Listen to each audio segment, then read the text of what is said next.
Well, so many ministers have spread out across the country. It's a big blitz. It's a blitz being played out on Twitter. It's a blitz being played out by ministers all over the country. For example, the Home Minister is in Kolkata today. That will be at 12:30 this afternoon. And of course, the HRD Minister, as we've mentioned, is in Amethi. Well, the Finance Minister will be in Ahmedabad and address a press conference there at 5 o'clock in the evening.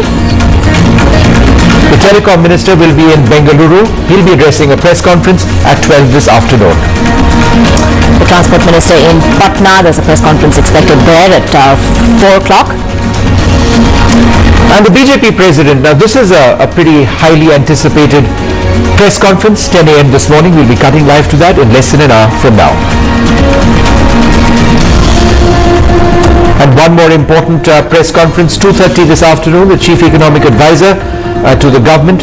He'll be speaking about the economic gains of his government, 2:30 p.m. this afternoon.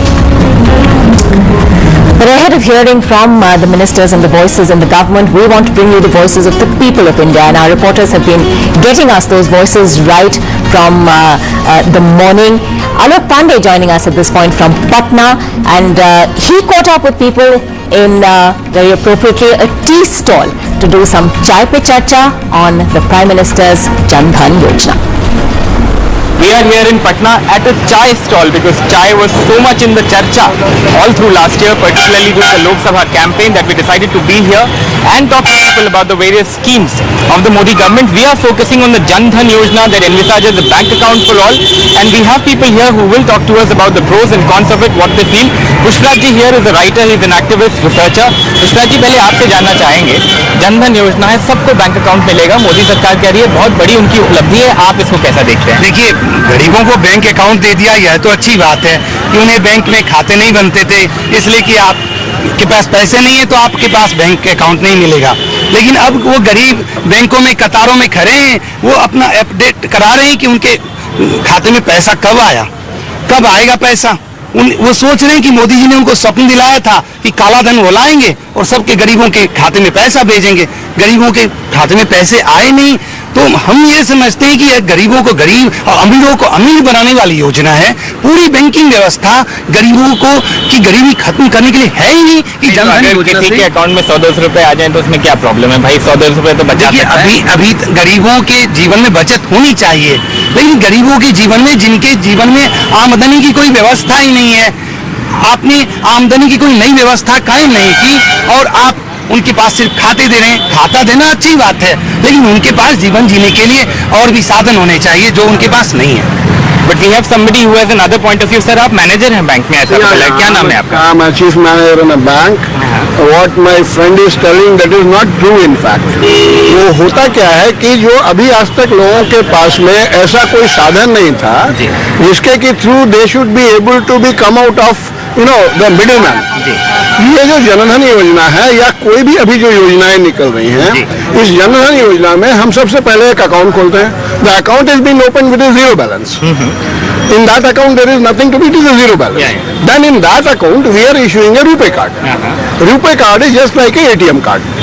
Now a person, the problem is, the benefit of this is that a person can open an account, whatever is coming from the government side, that will be coming directly into his account. तो बीच वाला बिचौलिए का काम खत्म हो गया। बिचौलिए का काम, not only in that, in so many places. आपके गैस में सब्सिडी, लोग समझते हैं कि गैस का सब्सिडी का ये प्रॉब्लम हो गया, हमारा सब्सिडी नहीं मिल रहा है. But now the subsidy is coming directly to account. You know how many thousands of crores of rupees which has been taken by the middleman, the gas agencies, that has gone out of the system. बहुत सारे accounts inoperative हैं, करीबन 70 accounts. Let it be.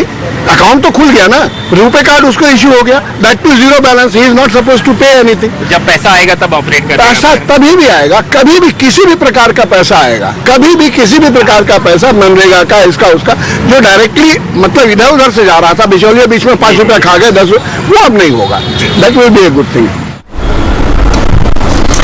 Well, let's Let's try and do what we've really been trying to focus on throughout the morning, reactions from people across the country and reactions specific to various aspects of what this government is doing. My colleague Sunetra Chaudhary is in Varanasi. Saurabh Gupta joins us from the Lal Street in Mumbai. Saurabh, we'll come to you in a moment, but Sunetra, let me come to you first. I know you have a very special guest with you. Before you go across to him, just broadly give us an idea of how this government has got all their top leaders across the country in this media blitz today on 1 year of the Modi government.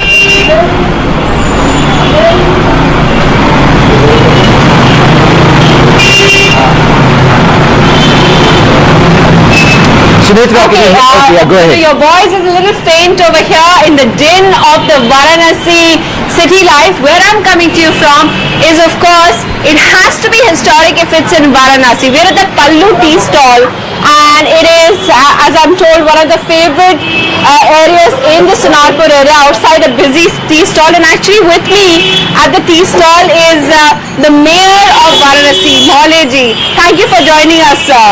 Now, Mauleji was part of the delegation that went to Kyoto because they want to turn the historic 4,000, you just told me, Varanasi is 4,700 years old, and they want to make this, it keeps drawing a lot of visitors, but they want to make this, apart from all its history, apart from all its spiritualism, they also want to make it an international city along the lines of Kyoto. So he was in Kyoto recently, and he's also been key part of Prime Minister Modi's, enforcing his dream of making his constituency a model one. So a lot of people over here who are enjoying their morning cup of tea.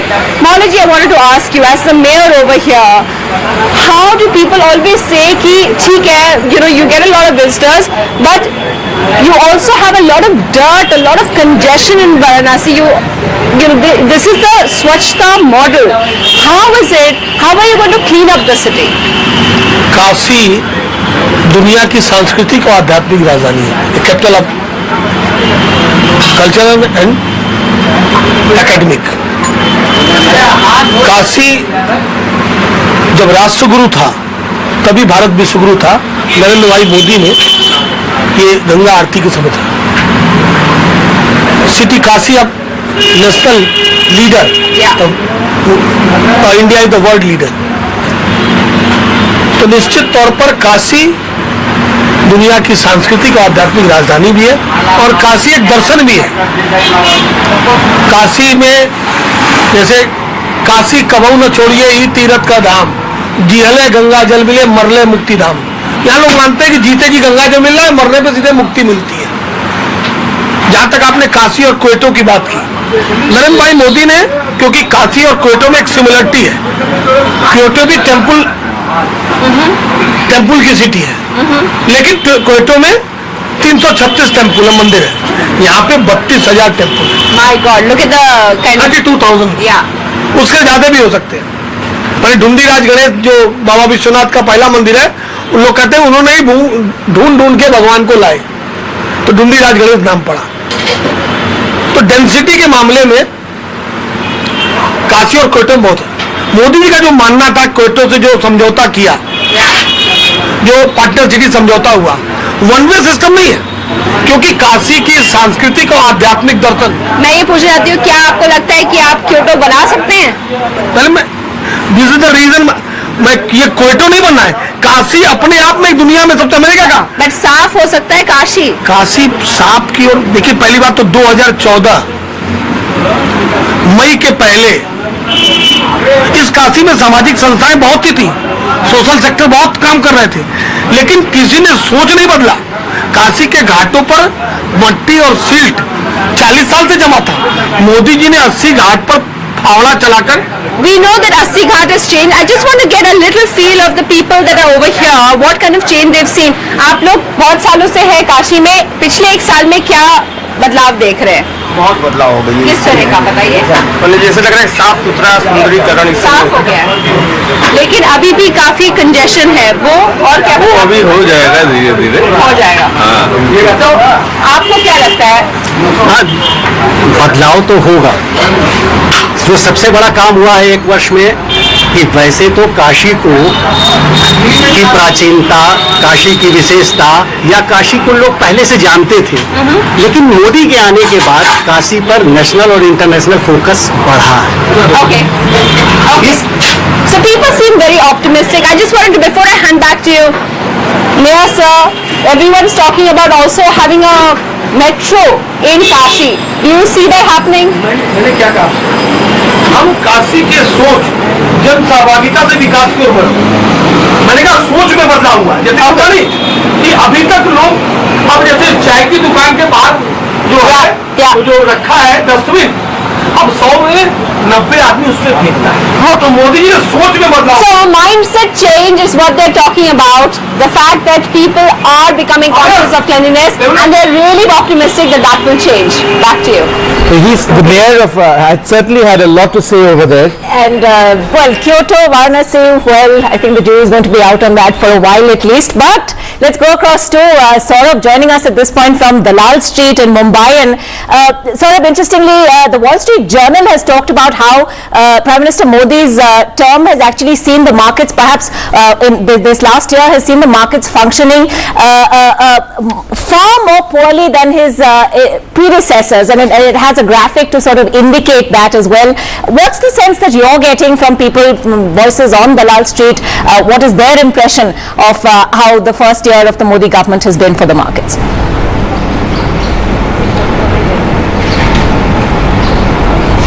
Well, Ankita, they say that if there's one place where you can feel the pulse of the country, it's here at the Bombay Stock Exchange on Dalal Street. It's the place which is vibrant, where India's money moves. Joining me now is Mr. Siddharth Kumarwala. Sir, 1 year of the government, the stock markets seem to have done well, like we've read in various articles. But tell me, as an investor, how would you rate this government? As someone who works here at the Bombay Stock Exchange, who's familiar with the economics of this place. Yes, definitely. Under the Modi regime, the markets have performed well and it has crossed new milestones. We crossed 30,000 plus as a Sensex. But yes, in this whole run, few good blue chip stocks have only rallied. Overall, if we talk of the market, has not rallied. So those who are invested in that stocks have made good asset and good money. And looking at the whole thing on the markets, if I talk, yes, I would rate this government something nice, say around 6 out of 10. So, but when you say only blue chip stocks have rallied, it is almost sounding like a criticism, because I'll tell you what the Congress says is that this is a government of the rich. So in a way, those premium people are the ones who are, doing well. Yes, now see, investor also needs to be cautious and intelligent. The problem here lies is people don't do their homework. So in what and which stocks you have invested depends upon an investor. And so lastly, what's your take, if I say, as far as the entire market is concerned, 1 year of the government? Mumbai and Saurabh Gupta over there, but that's a reflection of the markets. But we have some details on the economy as well. Broadly speaking, inflation down from 8.6% to 5.2%. Foreign exchange reserves have gone up to 351 billion. So when it comes to economic growth in the country, the numbers seem to back what the government has been saying. GDP growth up to 7.4%. There's certainly been some sort of progress. Ankita. Let's take that actually across to our guest, Siddharth Varatharajan, also joining us at this point for more.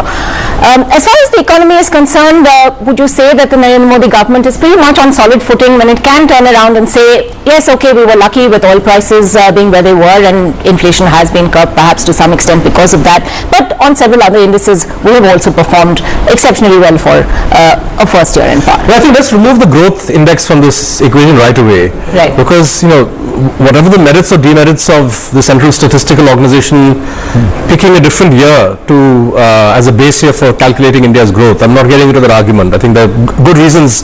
The CSO are professional statisticians, and if that's what they've done that. But the government can't claim credit for increasing the growth. I think it's way too early. So 7.4%, I was quite amazed to see even the Niti Ayog's chairperson, Arvind Panagriya, who's an economist of repute, talking about 7.4% growth rate as if it's an organic or intrinsic achievement of what the government has done, rather than a statistical artifact. So on the other hand, prices have come down. I think that the fall in oil prices has contributed to that. I think what Mr. Modi's main contribution has been on the economic front is something slightly intangible, which is the the much more buoyant spirits on the part of entrepreneurs, big businessmen, than what we saw in the last 2 or 3 years of the UPA government. Unfortunately for Mr. Modi, that hasn't yet translated into concrete investment, let alone jobs. Okay. I think jobs particularly... interrupt you for a moment, because let's just go straight across to Shaina NC, who joins us from Mumbai. Shaina, thanks very much for joining us, and sorry to keep you waiting. I just want to understand a little bit more about why the government feels it's so important to have your topmost leaders across the country in this massive media blitz. The work of this government, a lot of people would know about. There'd be criticism, there'd be applause, there'd be a lot of people saying good things about it as well.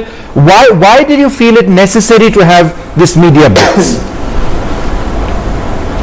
I don't think it's about a media blitz. It's about communicating to the voter that voted absolutely based on faith, and we don't want to let them down, and we want them to know what we've done.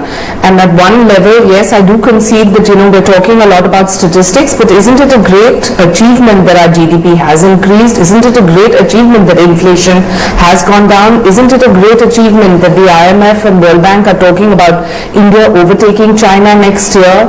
That's on one aspect as far as the economy goes. When it comes to real life tangible issues, I mean, whether it's the Jan Dhan Yojana, where you have crores of Indians who have accounts for the first time, irrespective of what they're able to save in those accounts, the fact that they have been able to have an avenue to actually acquire a bank account, whether it's the pension schemes, whether it's insurance, where every Indian can have up to 2 lakhs in saving, subsidies directly in terms of cylinders, all kinds of avenues for Beti Bachao, Beti Padhao, Swachh Bharat Abhiyan. These are not just announcements that we have made.